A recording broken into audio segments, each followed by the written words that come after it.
Information à Boulogne. Et là, c'est qui sort. On va dire qui sort. Il y a pas la télé. TV Colombie. Hey. Afayuba, la télé sort. Mufabulu. Mafayuba, la télé sort. Hey. Mufabulu. Mafayuba, non ambitieux. Hey. Mufabulu. Hey. Information à du TV. C'est dans les rapports. Hey. TV Colombie. TV Colombie. Allez, Frida, Samba, Gadi, Togo. TV Colombie. Information à Boulogne.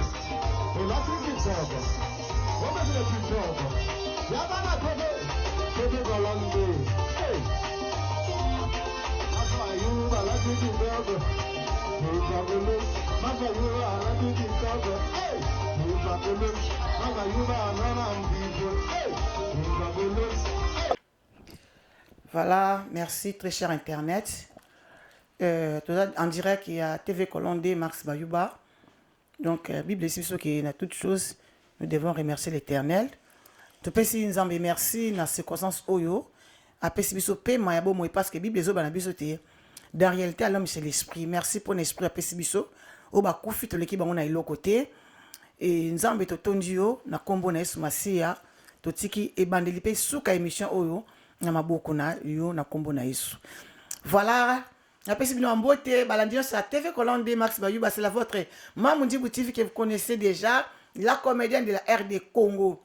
Vraiment, les lots, nous avons vu Moutumoko, vous allez causer là, vous allez se poser des questions, et ça nani. Vous allez la kimia, vous allez la bino précédé, vous allez la mouton, vous allez la bino lelo, vous allez jamais dessus. Donc, vous préparez Kabakaye, vous préparez Bic Nabino, donc on va faire, disons, beaucoup. Si vous avez des questions, ou des questionnaires, n'hésitez pas. Il y a Robenga, Max Bayuba, TV Colombie. Si vous avez des questionnaires, vraiment, tous avons besoin vraiment pour tout le monde qui est besoin Hollanda. Et nous avons insisté, nous avons s'abonner à TV Colombie, abonne-toi massivement pour ne pas rater nos émissions. Ou à s'abonner, merci. Partagez mes émissions, commentez. Donc, tous avons besoin vraiment. Pour ne pas tarder, on a besoin hey, l'homme de Dieu. Oazo sel impact. Oazo quoi sabatu. Oazo boya makamwe belé. Ah, lelo sa ko yinda. Tozo ko s'inviter na biso. Na tanga kombo na ye. Bongo na sa de surprise na tanga te. Bon mo na ye mo tanga zo kota. En tout cas caméraman so za ilongo na ngai vraiment. Koti c'est la invité na nga fongo la nga pena caméra. Ba na surprise mo na il s'agit de qui? Voilà, TV Colombie Max Bayuba, Mobala na Mami Bayuba, Toleka. Voilà. Ah, voilà mon invité là. Bonjour maman. Bonjour. En tout cas, nous avons communauté. Nous avons besoin de se présenter et puis nous avons besoin à l'aise. Nous avons besoin de chaud. Mais, nous avons besoin à l'aise à tout ça, TV Colombie. Alors, donc, voilà, nous sommes appelés qui toko, les gens qui connaissent, pour que les gens s'exprimer, nous sommes bah, question est anga, bah, réponse est ayo. Voilà, on s'est présenté, liboso, y a des téléspectateurs, on a une minute. Oui, merci maman, topé si vraiment, ma tonne de paille à colo et soumassia, à 5-6 sous na tongo ya lelo, eza par hasard. Donc, voilà. Je m'appelle le fou de Jésus, le bulldozer de l'évangile. Voilà. Donc, tu es la TV Colonne D, et pas un boss de boss, tu es comme ça, la Moussala Nzambe, afin que Bana Nzambe, Babik Sama, Bana Nzambe, Balongwana Kati ya Buzoba, ou le to Kangami ba captif na Kati ya Mangomba, qui est Mangomba physique, Kaka Mbongo, or que Bilongwana ne surtout que pesa lobiko et pas Nabisote. Yango moni le fou de Jésus, le bulldozer de l'évangile, tu es qu'on ramasser tous les enseignements, qu'on boit comme on a maï, parce que moi, nous avons fait à la libre. Vous connaîtrez la vérité vous rendra libre. Nous sommes tous libres, et on peut te dire que nous sommes captifs dans l'église, bâtiment à la libre. Voilà, comme on a le fou de Jésus, le bulldozer de l'évangile, le préfet des disciplines. Voilà, merci beaucoup. Nakasi Boyoki, présentation naye. Première question, pourquoi le fou de Jésus? Bon, le fou de Jésus est une prophétie. Nzamba talisa inga lobi kende se déguiser lokola mutaliboma po ola kisa bato bazana l'église bâtiment de loke bazaba fou na biso ya Nzambe. Makamu Nzamba tinda biso na église to sala ate to sala ko Nzamba tinda biso te. Yango Nzamba ebisinga na ya kotalisa ba peuple balanda biso lelo ba o bakangami captif na l'église bazaba fou na miso ya Nzambe. Yango na memi kombo ya le fou de Jésus. Voilà.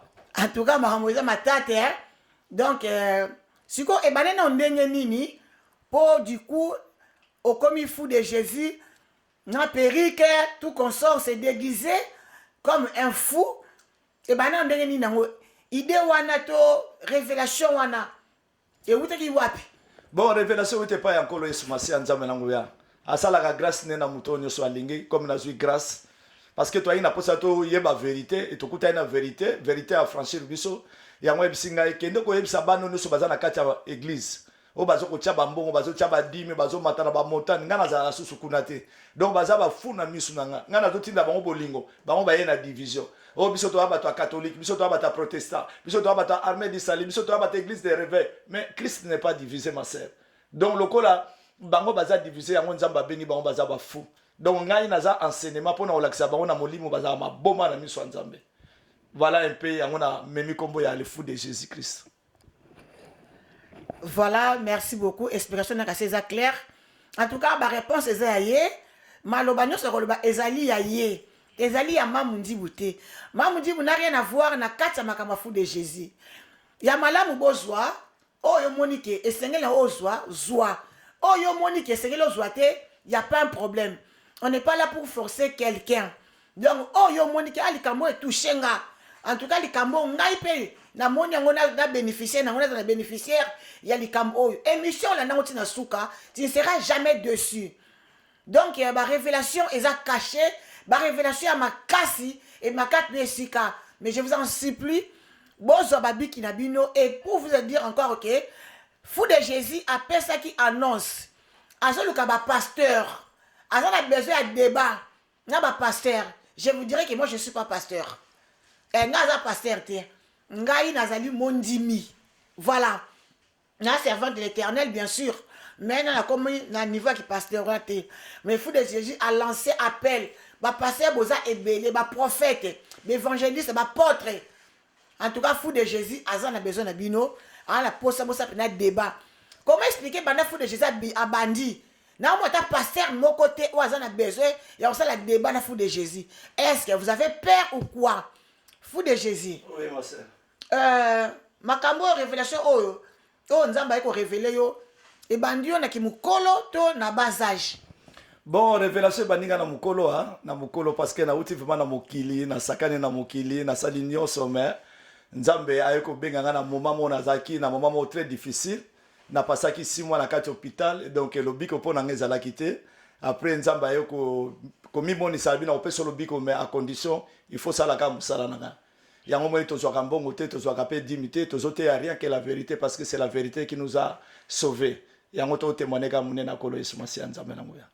Donc ba opé baza captif na kati ya l'église, ba yo ka témoignage, ba yo ka révélation, ba yo ka vérité parce que la Bible dit vous connaîtrez la vérité vous affranchira. Donc ba pasteur lelo baza ba égoïste, baza ba criminel, baza ba délégat, oyo ba panzi mabota bana na Nzambe, oyo ba détruire mabota bana na Nzambe, ba komisi bana na Nzambe bilanga na bango. Biso to yepona ko délivrer bana na Nzambe bazala libre. Voilà biti ya évangélisation oyo so sala lelo na kombo na Yesu Masiya Nzambe nango ya. Ah, ba eko délivrer bana na Nzambe donc biso bana na Nzambe toze ya ko kangama. Ah ouais. Donc tu as pardonné c'est vraiment moqué parce que fou de Jésus, ce n'est pas n'importe qui donc soro yambié en tout cas faut pika kaka. Donc to kene ka bon ouais, le roi ya funga pe na folle. Donc to ke ka ndengwana. Nzamba bika osunga biso après cette inspiration donc on va arriver. Fou de Jésus a lobi que ba pasteur ba kangi ba na Nzambe ba pasteur ba na kata ba na Nzambe ba kata captif yé aye pour na ko libérer ba na Nzambe comme dit la Bible que vous connaissez la vérité vous affranchira ou soit vous connaissez la vérité vous rendra libre. Alors lelo o to yeba vérité yango o ya yel biso ezali nini fou de Jésus. Bon, vérité c'est la révélation car la Bible dit les écritures tuent. Makomami otozotanga. Ce qu'on tanga en français, on comprend dans en français et bomio. Parce que la Bible ozomona tozotanga, est un livre mystique, maman. Bible est un livre mystique, très mystique. Batumi baloba ke Bible ba mindele batu ba komango parce que ba na révélation ya Bible té. Ozomona. Bible nzambe poussé par le Saint-Esprit nzambe a réuni batu pour te ba sala musala pona lokumu na ye. Bible ebeta lisolo ya yonanga. Bible ebeta lisolo mundele té. Mundela zukaka oeza histoire ya ngana yo atili biso na papier to bosani yango. Lelo tokomi koloba non Israël Yesu ayaki pona Israël mais Israël on ezanani. Israël on eza peuple noir. Peuple noir mutaza le véritable Israël. Mais lelo bazo ke na Israël physique, Israël créé pour que nous sommes huile, pour que nous sommes à Jourdain, pour que nous sommes à la église. Mais ngai ndem naza véritable Israélien. Donc Dieu c'est un noir. Tout a été créé dans le noir. Nous sommes monawe salami na molili. Donc molili le noir c'est Dieu. Le noir ce n'est pas Satan. Pour que ça que molili c'est Satan. Satan c'est l'ignorance. Il y a une différence entre nuit et ténèbres. Donc l'ignorance va bien à un peu ténèbres. Mais Dieu se cache dans le noir. Voilà yango tozoya ko pesa révélation et que bana nzambe ba yeba makomami na explication ya makomami. Dans la Romains chapitre 1 verset 21. Yokane Bible à lobby. Puisque ayant connu Dieu, ils n'ont point glorifié comme Dieu et ils n'ont point rendu grâce. Mais ils se sont égarés dans leurs pensées. Leur cœur sans intelligence a été plongé dans les ténèbres. Se vantant d'être sages, ils sont devenus fous. Comment dit? Si on continue avec l'église d'Abango, on se dit prophèse, mutaliboma. Na sima nango bit nezaka ke azwa mbongo. Ba révélation ne soit pas pesa bino za lukuta. Parce que la vraie révélation, maman, par excellence, c'est la parole de Dieu. Connaître Dieu dans la révélation, dans les Écritures. Oui, c'est vrai que la révélation, c'est l'écriture. Les vraies prophéties, elles ont écriture. Amen. Mais quand vous avez il y a dîmes, il y a offrande. Mais la Bible, c'est que amenez vos dîmes dans la maison d'Éternel. Oui. Vous avez raison, maman. Au moins, na la Bible kabwan na bitene misato. Était na liboso babenga ngo Ancien Testament. Ancien Testament est divisé en 3 morceaux ou en 3 parties. Toza na loi, toza na ba prophète, toza na psaume. Sikoyo na Bible tozo mona pe eloko musu babenga ngo Apocalypse. Apocalypse est appelé révélation. Il y a une différence entre prophétie na révélation. Révélation ba la kisio makambo ekoya ko kokisama na vie na yo.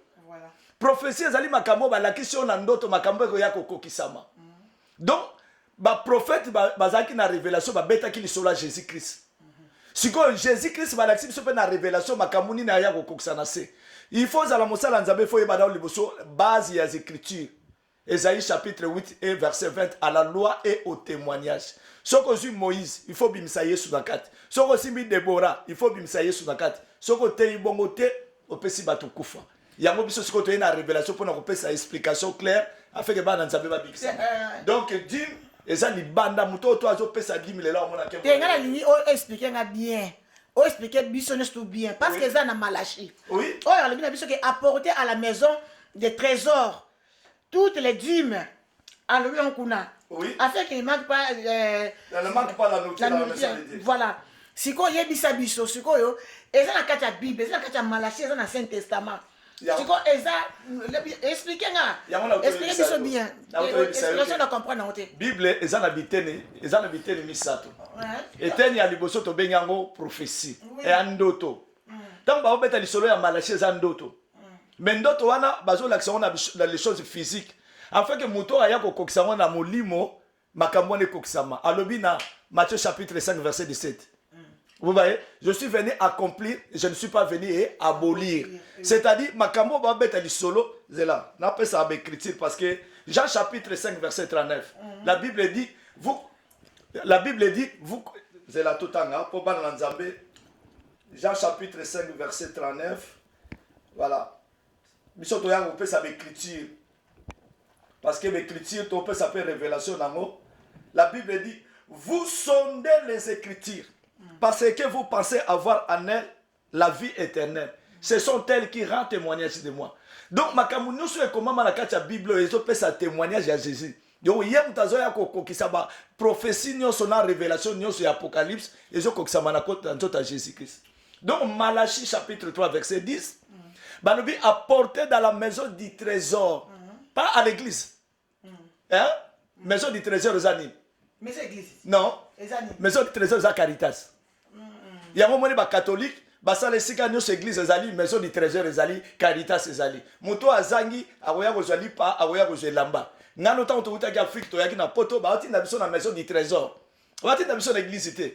Il y a une différence. Il y a mon ça ba pasteur ba lukuta. Faut botanga ka Bible papa pasteur, papa prophète apporter dans la maison du trésor, pas à l'église. Bino bokomi comme mbongo l'église. Non. Bible alobi ya kaisa bo pesa ya kaisa la, à Dieu bo pesa ya Dieu. Bino bozu ya kaisa la bo memi na kati église. Vous êtes des criminels spirituels. Vous ne verrez jamais la gloire de Dieu. Parce que makambo Bible azolo bana bino bo sala ate. Yango nzamba albina nga komisa mutali boma. Yebisa ba pasteur le bana ba bâtiment baza bato maboma. On ne peut jamais servir 2 maîtres à la fois. Vous devez servir maman qui est l'argent et vous devez servir Dieu. Regardez, maman, si on continue l'église, passer à l'autre, mais si on commence à culte à maman, il faut pas que nous chambo, tout va coller parce que ça culte à maman, on a pas ça honneur. Pasteur, pardon. Fou de Jésus. Oui, maman. Je ne suis pas convaincu. Si tu as sur la ligue. Oui. Donc, dans Luc 21, si je ne me trompe pas. Luc 21, verset 1. Na histoire à vivre. Oui, c'est ça. Alabini. Parce que tu vas passer, bien mais vivre à passer. Après ça qui nini. Après ça qui mbongo. Oh. Dans la Luc chapitre 21, verset 1. Après ça qui nini, maman, l'explication. Totanga, papa, vous avez la Bible, na bino botanga. Baya ko bomba makawana. Après ça qui, oui, après ça qui dédaigné. Totanga. Jésus le bagini. Parce que ma baso explication exacte, ba pasteur baza wana baza ba mandia, baza bescro. D'ailleurs, pasteur wa sala gata on peut savoir le biko nani. Dieu dit que l'homme mangera par son ciel. Il a fini l'église a vu ses travail temps plein dans la maison de l'église. Non. Non. Dans la bien l'andanga bien. Luc 21. Luc 21. Jésus a levé les yeux vit les riches qui mettaient leur offrande dans les trônes. Oui. Il vit aussi une pauvre veuve, oui, qui mettait 2 petites pièces. Alléluia. Alors c'est continue. Voilà. Alors, et il dit. Je vous l'ai dit en vérité, cette pauvre veuve a mis plus que toutes les autres. Il a mis plus que toutes les autres. Continuez ce go. Maintenant, ils ont la place haute. Yeah. Car c'est de l'air superflu que tout ce qu'il a mis des offrandes dans les trônes. Mais attention, Siko. Mais, bâtez point, virgule, mais, la femme a mis quoi? À la place des mais, on n'a pas mis quelque chose. Mais. Non, les troncs, bâtez virgule. Mais, elle a mis son nécessaire. Bon, Siko yeb sanga tout nécessaire na nécessaire au kabili mutu, neuto zala nakin, nana 10 euros. Na mutalobi nanga papa na posa mbongo lobi ah papa nazaka na mobimba nanga ngwana 10 euros. Est-ce que mobimba na apesi eza 10 euros? Oh. Mais Zela. Quel besoin de ça? Na poser un peu question. Ngai on pose une question, c'est quoi? Non, on pose une question. Bon, c'est quoi on a pas cet exemple. La Bible dit il a donné tout ce qu'il a vu pour vivre. Ce qu'on ngai o ezo sala ke ponga na vivre zanine. Bon. Bible d'accord quoi si? Te na explication de mutezati. Bon, peut explication pour la yo, voilà. Explication exacte, peut-être explication. Car c'est de l'air stupéfiant que tous là ont mis dans leur offrande. Bango ba pesi na bozuna bango bazanango. Est-ce que qui moi pardon maman pour dans les trocs, mais elle a mis de tout son nécessaire, tout ce qu'il avait pour vivre. Mais tout ce que moi j'ai pour vivre, c'est quoi? C'est ma foi, c'est ma vie. Mais écoutez ce que Yokana Soukana Ondé chez Zalubina, verset 5. Comme quelques-uns parlaient des belles pierres et des offrandes qui faisaient l'ornement du temple, Jésus dit, les jours viendront où, de ce que vous voyez, le temple là et le dit, il ne restera pas pierre sur pierre qui ne se soit renversé. Basukaka awate. Alors bibi loko bo mona, na bo frando ya physique. nanda ko ya ba brique bino bozo mona lobi boko mona ngo soute nyonso ko zala renverser. Est-ce que baté à mon église? Non.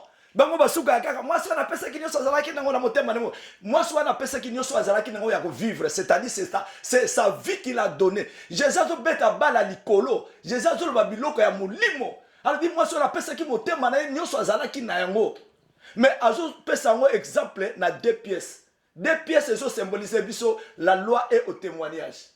Voilà. Mais ba pasteur ba kitaka wate. Matthieu chapitre 24 verset 4. Ba kitaka te. Parce que so ba kitaka ba niko senga dignité, ba ko senga so offrande te. Mais quand on dit que vous pesa bo mais kanga sur na offrande te. D'abord on explique quoi les prophétie, prophétie ba simba ngo te za ndoto.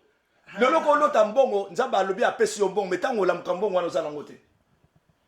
Malachie chapitre 3 et ali ndoto ba obeta lisolo tala Jésus-Christ est venu alobi na ye na mafuta sans mesure yango moni nzamba alobaki na ndaku na ngai dans la maison du trésor biloko ekoyi kozanga te bazo l'acception les choses physiques pour Jésus azo expliquer sur les choses spirituelles. Parce qu'aujourd'hui, maman, Dieu a besoin de vrais adorateurs. Les vrais adorateurs adoreront le Seigneur. Alors, mais si aujourd'hui nous sommes en train d'adorer le Seigneur dans la vérité, est-ce que pour adorer le Seigneur, il faut qu'il y ait un bâtiment? Est-ce que Dieu habite dans ce bâtiment? Mais le Seigneur nous dit qu'il est doux et agréable que les frères demeurent ensemble. Mais demeurer où? Mais regardez là où nous sommes demeurés ensemble. Oh. Yoka, fou de Jésus. Là où 2 ou 3 sont réunis à mon nom. Je suis au milieu d'eux. Voilà. Les deux là, ce n'est pas les individus. Fou de Jésus, écoute-moi d'abord. Ok. Yoka. Lelo oyo ngana kozanaza boye. Oui. J'ai pris à la maison, ce n'est pas aussi mauvais. Oui. Parce que la Bible c'est que soza likamu kota na ndaku kanga porte na yo notre père qui est aussi akoyoka yo. Oui. Akoyoka même en secret. Et là on peut-être ngana yebi yangote. Mutu sa botanga Bible, atangi Bible ko là, mukanda nyonso tout. Oui. Parce que ça y est moko. Oui. Azoko sonder l'écriture té. Oui. Mais en allant à l'église, quand on commence à prêcher, on comprend que le bon Dieu que le baka boye. Mais tant la fin d'hier moko, babini un peu sa révélation sans frère. Sans frère, oui. Voilà. Tant on a fin d'hier moko boye, baka msu moti suna bien moté. Tant ce qu'on est dans côté ngana yo, ani peut-être côté na yo, eza baka msu ngana bien moté. Na profiter on pas na yo, o ngana kozwa. Mais ce qu'on na moni yo pété na ebi yo pété, nazaka ngamo ko na Bible nanga, nazo comprendre ka selon ngai. OK, on nazo comprendre eza bongo té. Et sengeli na mutu oyo ayebi ala kisanga ba écriture elobi nini ali molanga mais so nazo kenete nazo na batute je suis toujours seul na ko granda ko la ndeni. Mes brebis attendent ma voix. Je les connais et ils me connaissent. Oui. Ils ont des formes au salateur. Aux hommes, il n'est que Éthiopie, ça là qui est forte. Volonté, ça qui paye na yé. Nzambe, tant que Dieu, il a ressuscité un serviteur de Dieu pour accompagner. Yo yeba ingate, mengana yeba kiyo, mais par la grâce de Dieu, Nzamba salito kutana. Parce que vous allez moko yabana na yé. Il faut que l'évangile oyo yo quand on pose sali. Mais qu'est-ce qu'on a outil le bâtiment? Donc l'évangile to yo quand on a bâtiment parce que le bâtiment évangile les athées. Allez, voilà. Matthieu chapitre 18 verset 19. Allez prêcher. Non, est-ce que tu n'es pas ton avec l'église? Yo kana bisao. Zana ebana yo. Oui. Mais tant on attend au père Jésus wana. À côté d'une église, à côté de l'église, comment il marchait? À mettre qui battait l'église. Oui. Ezaki ni banda. C'est ça, maman, tout ce qui est à Mikolonio. Il faut comprendre d'abord qu'est-ce que la Bible. Na où tu expliquer la Bible est divisée ou la Bible est en 3 morceaux. Il faut yeba. Ceux qui ont la Bible, Jésus marchait sur les eaux. Autant il y a la parole de Dieu. Il faut yeba que ça prophétie. Au commencement, l'Esprit de Dieu se mouvait au-dessus des eaux. Et ça prophétie au qu'on touche à côté. La loi nous montre des choses physiques parce que Jésus a eu bête en bal et à mon limo. Parce que dans mon limo, tu as tête pour comprendre. Il y a un bâtiment dans le biseau physique pour te comprendre. Dis-moi, au wana, au baroba dans Malachie chapitre 3. Il y a un wana égal à Jean chapitre 3 verset 16. Quand Dieu a aimé le monde, qu'est-ce qu'il a fait? Il a donné le véritable dîme, le véritable offrande, le véritable sacrifice, le véritable action de grâce. Et quand il m'a solo, ce que yom toujours que nous pèse en bon l'église, aujourd'hui il m'a dit que Yinzambe a pèse qui moi na ya qui kufa pour nabiso. Oza antichrist directement. Bandi mais on te comment parce que tout a bien OK, Jésus a donné son fils unique. Mais le fils c'est quoi? C'est le dîme. Parce que moi na ba pèse qui dîme va no pèse il va te le bicoté. Ce qu'on a fait dans le véritable sacrifice où ils ont dûme. Alors bien, il y a un moment où Abraham, prends ton fils unique que tu aimes, va le sacrifier pour moi.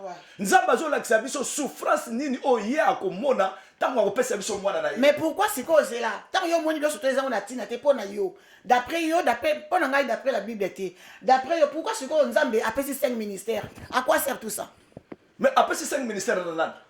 Autant à Kaboni qui est ba misu na ba évangile, ba misu baza. Après c'est à mon église dans moi c'est la femme qui retient tous les 5 ministères. Ngane Nazaria na tous les 5 ministères. Parce que l'esprit qui est en moi. Il a donné aux autres. Mais les autres, c'est qui? Ce sont les enfants qui sont dans la maison. Le même qui est monté, c'est le même qui est descendu. Maman, ce n'est pas moi qui vis. C'est là. Oui. Galates chapitre 2, verset 20. C'est pas moi qui vis, c'est qui ce que j'ai vu. Mais si Christ vit à toi, comment Christ a causé dans le ministère, moi qui évangélise? Oh. On a posé une question. Les 5 ministères, c'est l'église.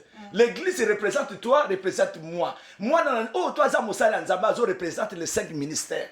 Parce que l'esprit, c'est l'esprit de Christ. Donc, ce qui est esprit à Christ, c'est vivre 4 ans. C'est-à-dire, on a 5 ministères. Il y a un moment où tu as un pasteur, un prophète, tu as même ma parole parce que c'est la parole qui donne la vie. Il y a un moment où la Bible dit que je appelle apôtre, je appelle docteur, je appelle ce qui n'a nani. Et ça, écriture, et ça, bon, ma biso. Mais quand c'est écriture, c'est la Bible. Mais ça, c'est une révélation. Bon, c'est là, maman. Parce que dans mon tozo pesa et yanoa, faut to pesa écriture. Yoga nega komi. Excusez. Romains chapitre 12. Excusez-moi. Romains chapitre 12. Ce que explication exacte banana nzambe bako biki samate. Romains chapitre 12. To banana verset combien? Verset 5. Regardez, to banana verset 4. Car comme nous avons plusieurs membres dans un seul corps, et que tous les membres n'ont pas les mêmes fonctions. Ainsi, nous qui sommes plusieurs, nous formons qu'un seul corps. Voilà. Le boka osala musala ndenge mote na lisu. Lisu osala musala ndenge mote na litoy. Mais bangu so osala musala pona nzoto mobimba. Or que nzoto ya mwezo représenter les 5 ministères. Si vous avez dans l'église, il faut trouver les 5 ministères. Si vous trouver en moté, dans l'église à Christ. Vous comprenez? Mais c'est là, qui t'a souvent assis. Oui. Qui t'a assis sur le bénin. Puisque nous avons. Un seul corps. Non, pas dans les assis. Ok. Puisque nous avons des dons différents. Oui. Selon la grâce qui nous a été accordée, que celui qui a les dons des prophéties. Hein? Oui, ça c'est dans la logique de la foi. Mais à moi, je suis nous surtout, Mouto a prophétisé l'église. Mouto a guéri l'église. Donc tous les 5 ministères sont dans la 4 églises. Ils ont représenté l'église. Nous avons représenté l'église. Donc quand il ne faut pas trouver les 5 ministères. C'est ça l'explication qui manque. Mais le boko, mais bangono so baza na kati ya même corps bazo sala fonction moko. C'est ça qu'on appelle l'église. Le longa na za église na kati nanga faut pas trouver les 5 ministères. Ce que les 5 ministères va trouver on la kati nanga c'est-à-dire je ne suis pas l'église de Christ. N'a pas besoin de comprendre nga. Si qu'on biso tozo kene nango na individuel que yé kuna ba pese mais yé wana zo représenter qui? Oh yé azo sala pour l'église. Oh nga azo sala ngo kati na église. Yango moni tozo lo baké. L'église n'est pas individuelle. Le salut aussi n'est pas individuel. Le salut est commis. Parce que biso tout ont formé corps moko. Salomon a 1000 femmes, mais 1000 femmes wana bazo salaka musala moko. Bango tout bazaka corps moko. Mais les 1000 femmes sont que des membres. Il y a les 5 ministères, les agaba membres encore. Les maboko, ya osala musala na ye, misu azo sala musala na ye, makolo azo sala musala na ye, mais bango surtout ba osala pona nzoto. Nous autres, on est l'église. Vous êtes le temple du Saint-Esprit. Le Saint-Esprit habite à vous abondamment. Hein, maman me dit. Oui. Non, je te suis. Voilà. C'est-à-dire les 5 ministères. Les 5 ministères, les athées que pasteur Wanaza dans les lieux de la tribu de Juda, Aza prophète, Moussous Aza Kuna, Asali église la compassion, Aza passé, Moussous Aza l'église armée d'Isali, Aza évangéliste. Non, ce n'est pas ça. Ce n'est pas ça. Mais l'église, on a baza antichrist. ba franc-maçonnerie bazo financer bango bake kokota théologie nga nazui grâce de l'Éternel. C'est pour cela que je prêche et je explique la parole de Dieu. La maison du trésor eza église était place bato bazo ke no pesa mbongo. La Bible dit dans Galates chapitre 3 verset 10, tous ceux qui attachent dans les œuvres de la loi sont sous la malédiction. Les œuvres de la loi, les lois bato bazo baptême, bato bazo gêné, bato bazo pesa ba dîme. Enfin, tu vois que mon bonté. Donc, tu baptême, mais ça, ils sont. Mais baptême, le véritable baptême, c'est quoi? C'est un engagement de bonne conscience. Mais Jésus, le Seigneur a été baptisé. Hein? Ça, c'est la prophétie, maman. Là, c'est ça la prophétie. Dans la faute Bible, hein? Oh, dans la fou de Jésus, toi aussi. Maman, yo, c'est ça la prophétie. Maman, maman. Kaka, oh, yo, oh, yo, sur le bili kamuna yo, oh, yo, n'est pas l'écriture.